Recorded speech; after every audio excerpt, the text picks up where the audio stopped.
Hello बच्चों, मैं Shubham Jha ice mathematics class की ओर से आप लोग को हार्दिक अभिनंदन, हार्दिक बधाइयाँ।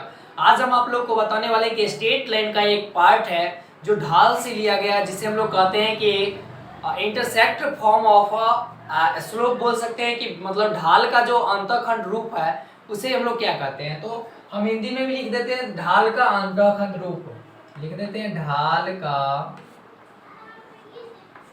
का अंतःखंड रूप, अंतःखंड रूप। ठीक है, तो ये होता है कि इंटरसेक्ट फॉर्म ऑफ स्लोप होता है। चलिए इसी की हम चर्चा करेंगे। तो स्लोप ऑफ इंटरसेक्ट फॉर्म होता क्या है रियल में, वही है जानकारी लेने के लिए आज हम आप लोग के सामने आए हैं।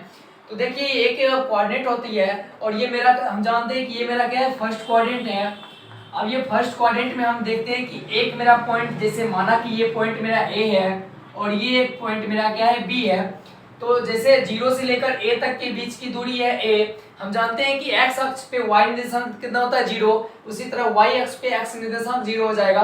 फिर एक पॉइंट जो अंतःखंड काट रहा है वो एक पॉइंट पी है जो एक्स और वाई है। तो हम लोग आगे पीछे चले हैं, पीछे हम लोग पढ़ चुके हैं कि स्लोप जो निकालते हैं तो स्लोप का फॉर्मूला होता है y2 minus y1 upon x2 minus x1। तो सबसे पहले हम क्या करेंगे कि हम AP का स्लोप निकालेंगे और फिर हम निकालेंगे ये BP का, और फिर हम AP का स्लोप निकाल लेंगे।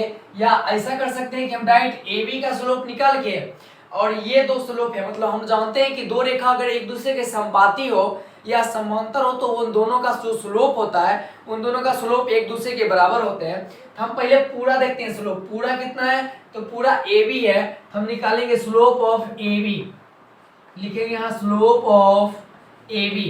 अब AB का स्लोप का क्या होगा, y2 माइनस y1, फार्मूला क्या होता है, तो y2 minus y1 upon x2 minus x1। तो y2 कितना है, अगर AB चले तो y2 b है, तो b माइनस 0 अपॉन क्या हो जाएगा, 0 माइनस a है ना। तो 0 माइनस a लिखेंगे यहाँ, तो हो जाएगा answer minus b by a। ये मेरा स्लोप ऑफ a निकला है। तो लेट मान लिए, माना इसको m1, तो m1 क्या मेरा क्या निकला, माइनस बी बाई ए। इसको समीकरण फर्स्ट मानते हैं, फिर करते हैं निकालते हैं किसका, स्लोप ऑफ किसी एक का भी ले लो। तो हम AP का ही ले लेते हैं। स्लोप ऑफ AP क्या होगा, तो फॉर्मूला यही होगा y2। तो AP में y2 क्या है, तो y2 यहाँ पे y का कम कर रहा है तो माइनस, y1 कितना है तो 0 है, बट्टा ये x2 कितना है तो x है, और x1 कितना है तो a है। तो आंसर है y upon x minus a। फिर हम लेट मान लेते हैं इसको m2। तो m2 कितना हो गया, तो y upon x minus a। अब जानते हैं कि ये दोनों एक दूसरे के कोलिनियर है यानी समपाती है। तो समपाती है तो इसका ढाल बराबर होगा, तो लिखेंगे यहाँ m1 बराबर m2, क्योंकि लिखेंगे संरेख है। तो यहाँ पे लिखेंगे, दोनों को बराबर भी करेंगे तो लिखेंगे यहाँ पे माइनस बी बाय ए बराबर y upon x minus a.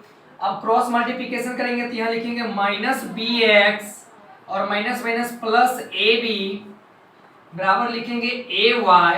अब क्या करेंगे कि इस बी एक्स को इधर कर देते हैं, तो क्या होगा, यहाँ पे लिखेंगे ए वाई अब प्लस बी एक्स है ना, बराबर क्या हो जाएगा ए बी। अब इस ए बी को नीचे लेके आते हैं ना, तो नीचे लेके या ए बी में इस पूरे को भाग देंगे, तो ये ए बी में ए बी से भाग देंगे तो ए से ए कट जाएगा, तो आएगा y बाय बी प्लस, इसमें b से b कट जाएगा तो आएगा x बाय a बराबर यहाँ पे क्या होगा 1। और हम अगर विस्तार रूप से देखना चाहेंगे तो x के पार्ट को इधर लिख लेंगे, तो लिखेंगे x by a plus y by b बराबर 1।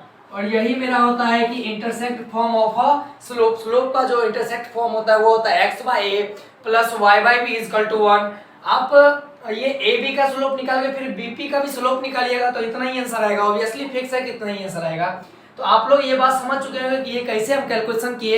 एक बार फिर से बताना चाह रहे हैं कि हम जब इंटरसेक्ट फॉर्म ऑफ स्लोप की बात करते हैं तो इसमें एक क्वाड्रेंट किसके, जो फर्स्ट क्वाड्रेंट हुआ करता है इसमें से एक लाइन होता है, इस लाइन का एक इंटरसेक्ट फॉर्म है P जो x1 और y1 को निरूपित करता है। और यहाँ पे a है जो a और 0 को फॉर्म को दर्शाता है, और यहाँ पे b जो है वो 0 और b को फॉर्म को दर्शाता है। मतलब a x अक्ष पे हम लोग जानते हैं कि y निर्देशांक 0 और y अक्ष पे x निर्देशांक 0 होता है। तो हम क्या करते हैं एपी का ढाल निकाल एबी का ढाल निकाल लेते हैं। तो एबी का ढाल निकालेंगे तो उसको मान लेते हैं m1 माइनस बी बाय ए आएगा। उसी तरह हम एपी का भी ढाल निकालेंगे तो आएगा y अपॉन एक्स माइनस 1। अब दोनों के ढाल बराबर होते हैं तो बराबर कर देंगे, क्रॉस मल्टीप्लिकेशन करेंगे इतना आएगा। अब क्या करते हैं माइनस बी एक्स को उधर कर देते हो तो हो जाएगा बी एक्स बराबर ए बी बच जाएगा। अब ए बी में दोनों सभी भागों में ए बी से भाग देंगे तो ए बी में कटेगा तो ए से ए कट जाएगा तो y बाई बी आएगा, यहाँ से भी b से b कट जाएगा तो x बाई ए आएगा। अब x by a plus y by b बराबर 1, इसको इधर कर दिए और इसको इधर कर दिए। क्या आप लोग ये बात समझ चुके हैं? तो ऑब्वियसली आप लोग ये बात समझ चुके होंगे, है ना। तो एक क्वेश्चन आप लोग को देते हैं, आप लोगों को क्वेश्चन बना के दिखाइए। तो इस पे आधारित एक क्वेश्चन हम देते हैं, जैसे कोई एक बड़ा क्वेश्चन नहीं है, जैसे यहाँ पे लिखा हुआ है 5 है ना, और यहाँ पे लिखा हुआ है 3। आप पूछ रहा है कि इंटरसेक्ट फॉर्म कितना होगा, मतलब कह रहा है x अंतःखंड